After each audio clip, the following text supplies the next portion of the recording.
இன்றே என்னோடு பேசும் இயேசுவே.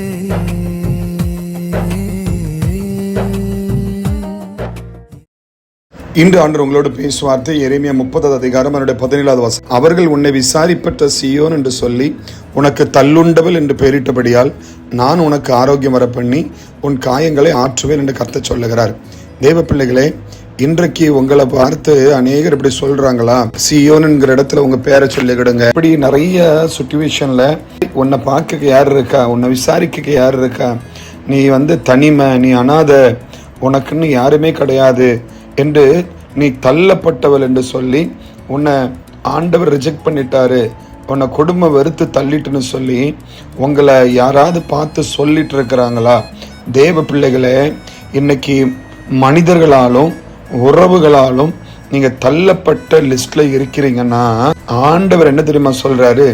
நான் உனக்கு ஆரோக்கியம் வர பண்ணி உன் காயங்களை ஆற்றுவேன் என்று சொல்லுகிறார். உங்களை வெறுத்து ஒதுக்கி உங்களை தள்ளுன லிஸ்ட்ல வச்சிருக்கிறாங்க பாருங்க. அந்த நேரத்துல கர்த்தர் உங்க முன்னால நிற்பார். இது என்ன அர்த்தம் தெரியுமா? ஆண்டவர் உங்க கூட இருக்கிறாருன்னு அர்த்தம். உங்க உறவுகள் இல்லாட்டாலும், உங்க சொந்த பந்தங்கள் இல்லாட்டாலும், உங்க நண்பர்கள் இல்லாட்டாலும், வசனம் சொல்லுகிறபடி கர்த்தர் உங்க கூட இருக்கிறார். அது போதும் பிரியமானவர்களே.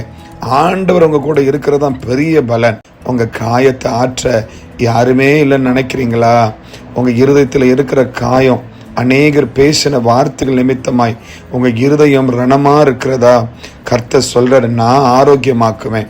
உன் மனசுல இருக்கிற வேதனைகளையும் வலிகளையும் நான் சுகப்படுத்தி உன் காயங்களை ஆற்றுவேன்னு கர்த்தர் சொல்றார். கவலைப்படாதங்க பிரியமானவர்களே. தள்ளப்பட்ட நிலைமையில ஒருவருமே எனக்கு இல்லைன்னு தனிமையை உணர்கிறீர்களா? இயேசு சொல்றாரு, நான் உன் காயங்களை ஆற்றி நான் உனக்கு ஆரோக்கியம் வர பண்ணுவேன் அப்படிங்கிறாரு. இதை மட்டும் நம்பிட்டு உங்க வாழ்க்கையை உறுதியா நீங்க இருங்க. கர்த்தர் உங்க கூட இருந்து நடத்துகிறத நீங்க பார்க்க முடியும்.